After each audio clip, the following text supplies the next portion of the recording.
Some more rumors have just come out recently about a new Switch coming out next year, Nathan. More rumors. More rumors. And the reason why I'm talking so in such a bored, unenthusiastic manner is because we keep hearing about these rumors about a new Switch model. They have literally been what's the term? Speculating about these since, I'm not kidding you, April of 2017. A month after the system came out, we have been hearing about, 2019, they're going to come out with a new one. Sometimes it's a mini model or like a smaller version with like Joy-Cons that are built in as part of the unit and you can not dock it, something like that. Or people said, well, what about a Pro model? PlayStation's done it, Xbox has done it. Why not do a more powerful version of the Switch? And And yes, I get it. You can point to clear... there's never been a handheld system that Nintendo has released where they haven't released an updated version like every few years for it. Mm-hmm. Game Boy Advance, DS, 3DS, they've always done it. I get it. Why is it that any time rumors come out, people have to constantly talk about why it's a good idea, why it's a bad idea? Like, I'm just so tired of it. I can't. It happens like every few months, and I don't understand why this is like, Nintendo. Of course they're gonna do it. They're Nintendo. This is what Nintendo does when it comes to their portable systems. Mm-hmm. They come up with upgrades. Stop being surprised by it. Okay, rant over. Now, I'd like to move into the sensible part where we talk about what are they actually going to do with this new model? Well, does this rumor, this new one, does it have any substance to it? The substance, well, yes, because it comes by way of the Wall Street Journal. Yeah? Like, seriously. Okay. Wall Street Journal. They claim that there are a lot of partners of Nintendo that while they're trying to remain tight-lipped, some things are leaking out. One of the things that it doesn't based off the rumors. Let me see if I can get onto the article here. So according to suppliers and others with direct knowledge of the plan, this is going to happen. These are all coming from the Wall Street Journal report. The current Switch uses a lower-end liquid crystal display without some technologies that are standard in more recent smartphone LCDs. Updating the display with these technologies would make it brighter, thinner, and more energy efficient.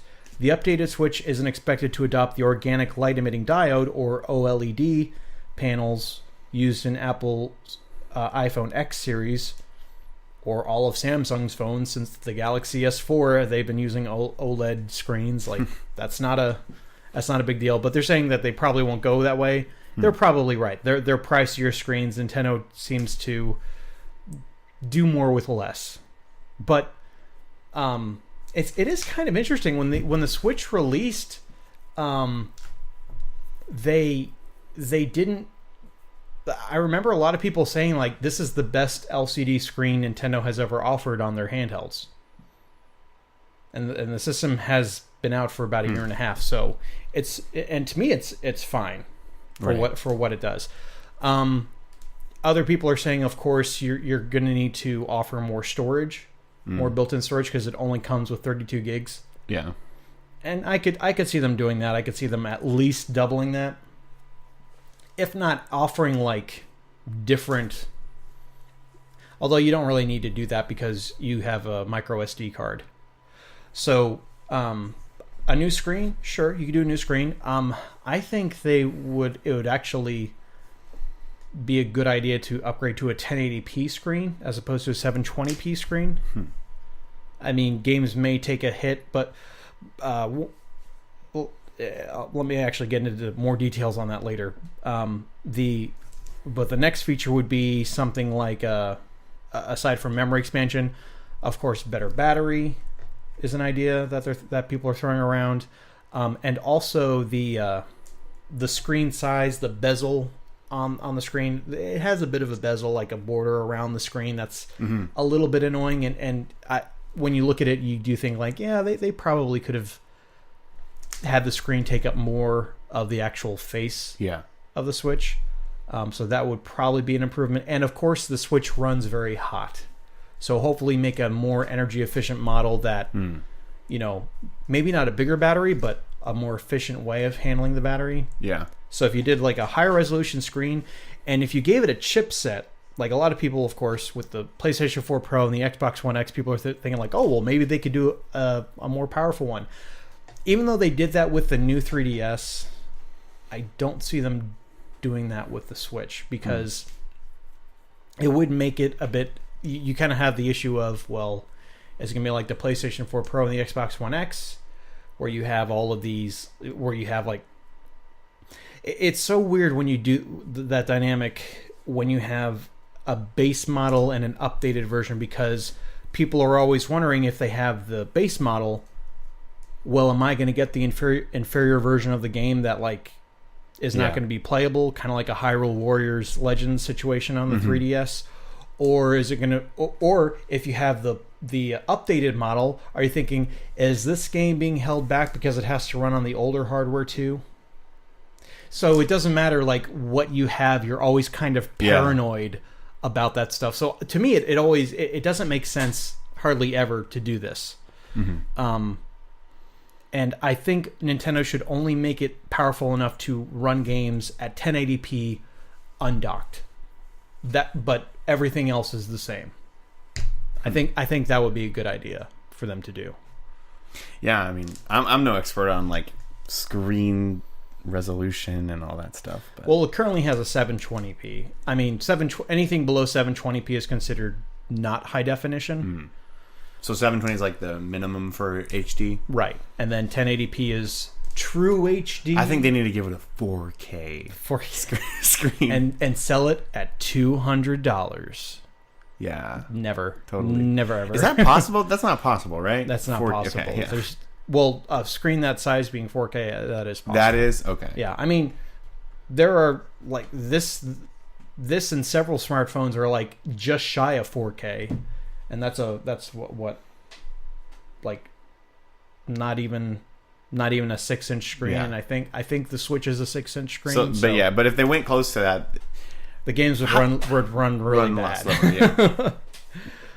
So yeah, I don't think they're gonna do the whole like the new Nintendo Switch like they did the new 3DS. Because new becomes not new after a while. It's kind of a bad idea.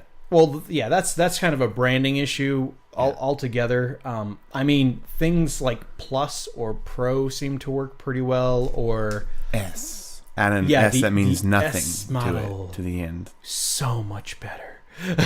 The S tells me that it's better. Yeah, but to kind of, I guess, go back to my original thing, why do we keep having these updates, these rumors? It seems like every quarter, it's like, oh, did you hear the rumor? They're going to make a new Switch model. We're just fanning the flame, though, aren't we? Well, okay, to be fair, I am self-aware enough to realize that we haven't, this is actually the first time I'm talking about it. And I'm only talking about it because it's just so infuriating. Yeah. It's like, okay, fine. You want to talk about it? We're going to talk about it. But I hate this whole... I hate that this part of the video game industry has become such an expected thing, thanks to... And I'm going to blame it squarely on Sony and Microsoft. Mm-hmm. Oh, it's not 4K capable. Right. Who cares if it's not 4K capable? If people want to play 4K, let them play on PC. Yeah. If you can see the difference, I don't believe you. Yeah. I just don't. Anyway, rant over. Let us know if you're looking forward to a new Switch model or if you're just happy with the one that you got now. Yeah, well, what do you want from a new one? And are you sick of the rumors too, like Steven is? Leave the comments down below. Very tiring. Very tired.